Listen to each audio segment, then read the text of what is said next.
कि बुरा मान जीव मन में गाड़ी देवे लगबो कह दी काइन का पे चुटकीला खीस बरत बाकी बुरा मत मन है बुरा मन के करबो पप्पू भैया से कह के तारे के घेरवा दे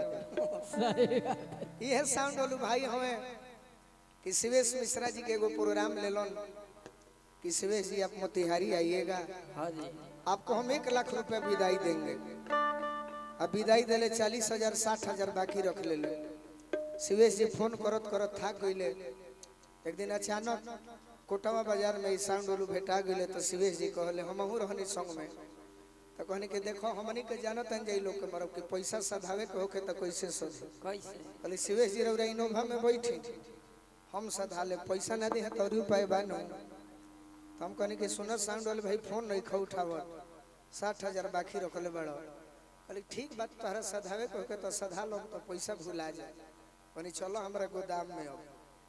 गोदाम में लिया के कहनी तनी जक बन जाए जक बने तो देखनी कि साफ कोयला नियन करिया रहे तो पूछनी कि मर्दे मने घिना गइला तना करिया कैसे कहले कि एगो शिवेश जी के बाकी रखले रहनी करिया ये से बा कि तारा से पहले एगो कोयला वाला के बाकी रख ले रही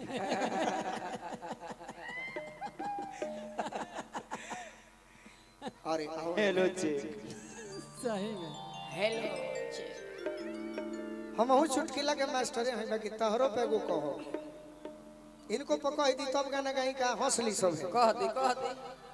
इनका गांव में 3 गो कुकुर रहले सब। हाँ दी हाय डरो मत माने हम का कर क्यों डरती हो यार। अच्छा हम कौन ऐसा काम करले कि लड़की लोग डराला का करले बताओ एको हमार गलती बता दो। हाँ बोलो अगर हम गलती कइले रही थी ताज शिवेश मिश्रा जी जैसे साथ देनी अनुपमा के हम साथ ना दिले रही थी तो बिहार में केहू अनुपमा के जानित ना निशा उपाध्याय के ना जानी अभी बहुत सुंदर नीलम सागर जी हम का गलती करे अथनी मनी ये बाकी साफ आदमी है कुछ कहा जाला। इनका गांव में 3 गो कुकुर रहले सब। हाँ जी कुकुर मने जानी जाइन कर दीवाना। हाँ हाँ हाँ लाइक आदमी एगो जन मेन कुकुर रहे वो कहे कि तुम दोनों सुनो तनी गांव में पता कर सकी केने भोज होता। हाँ जी तब पता कइले सकी नरेंद्र पांडे जी के आज लड़का के तिलक बा हाँ हाँ भोज होता तो जा सो तो पहिलका कुकुर जब गई तो जहाँ हलवाई लोग पेट फुला के खाना बनावत रहे हाँ जी साफ खांचिए में मुंह लगा देलो। हाँ हाँ अब मैं हलवाई मार छनौटा मरले गइल अपना मालिक के यहाँ पूछल कि का हो पूरी खैला हा तो कहते हैं महाराज मत पूछी साफ गरमे गरमे नो तो कहले कि दूसर का तुम जाओ दूसर का गई तो साफ जहाँ भोज होत रहे वो भोज में ढुक गई। अब मैं चलावे वाला बोल्टी लेके चलाओ तारे पूरी बुनिया मैं आदमी घेर के उनको के लाते मुँह के काट दिले आ गइल कसहू देह बजा के अपना मलिकार के यहाँ कल का होता है कैसन व्यवस्था मिलल है तो मालिक मत पूछी एकरा के तो गरमे गरमे हमारे के तो घेर घेर खियौले है सब। तो कहले कि हम हूँ तनी जाई लास्ट में कुकुर जी जब गईले तो जहाँ परोजन भंडार गिरी रहे गोदामे में ढूक गईले मैं बरतिया सरतिया पूरा गांव के लोग मार के काट के आ जहाँ पतल बिगल बिग दिले कसहू भोर में जब शीत के तनी मनी पानी गिरल नींद उनकर फाटल तो कहले कि मलिकार कहाँ रह गनी है भोर में आओ तनी राते के गइल तो एक के तो गरमे गरमे तोरा के घेर घेर के हमारे के तो मार पीट के अतना खियौले हंस आ खिया के सोफा सेट पर सुता दे रहो। एगो लड़की कहती आए है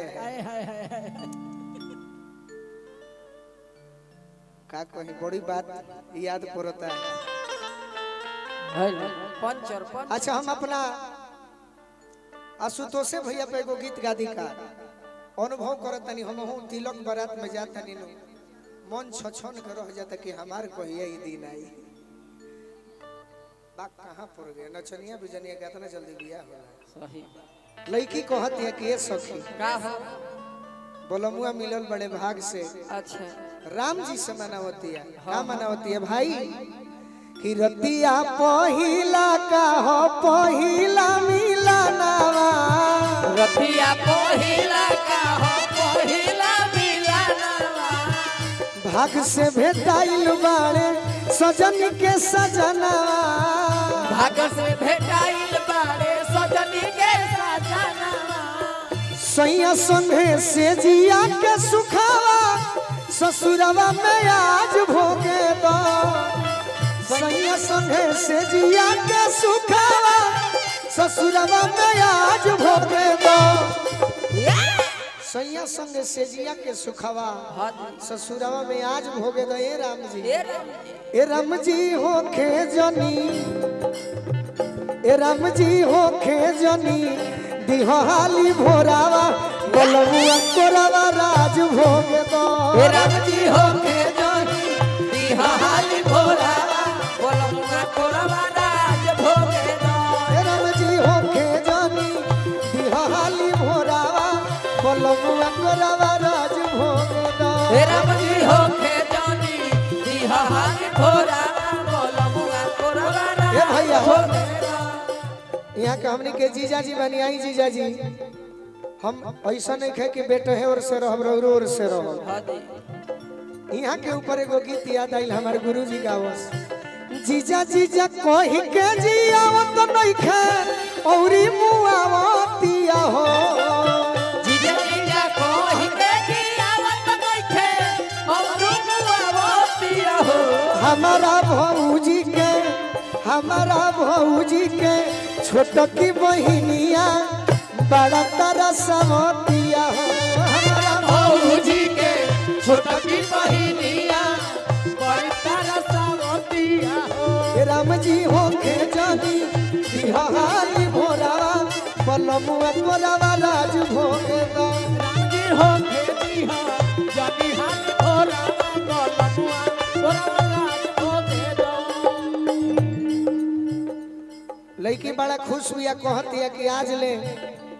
उनका से पहले बार मिलो थे अब ले तो भइल रहे फरक से बतिया पहिले से बतिया हो पहिले से बतिया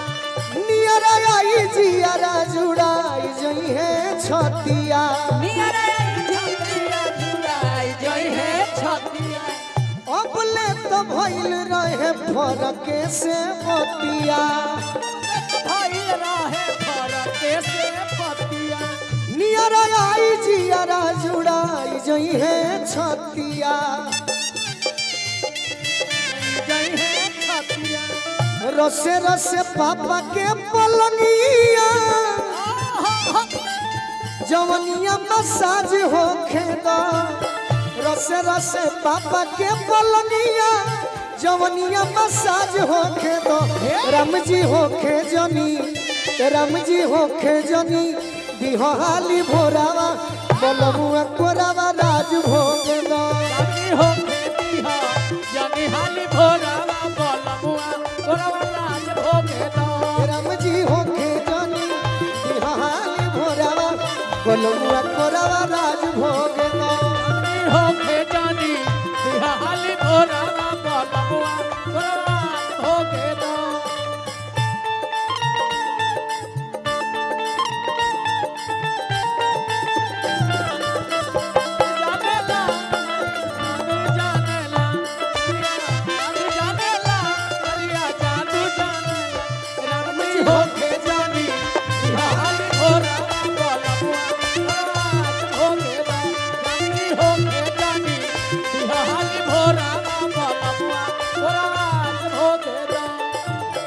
और का कहतरी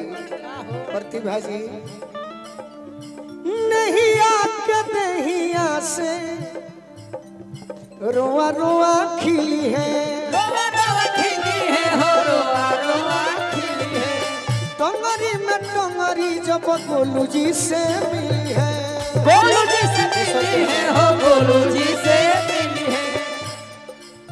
सोची सोची जखमी जितेंद्र के अरे बड़ बड़ मिजाज हो खेदा सोची सोची जखमी जितेंद्र के बड़ बड़ मिजाज हो खेदा राम जी हो खे जनी ए राम जी होखे जनी दिहाली भोरावा बलमुआ कोरावा राज भोगे दो राजी होके जानी दिहाली भोरावा बोलमुआ कोरावा राज भोगे दो राम जी होखे जनी दिहाली भोरावा बोलमुआ कोरावा राज भोगे दो राजी होके जानी दिहाली भोरावा बोलमुआ कोरावा राज भोगे दो राजी होके जानी दिहाली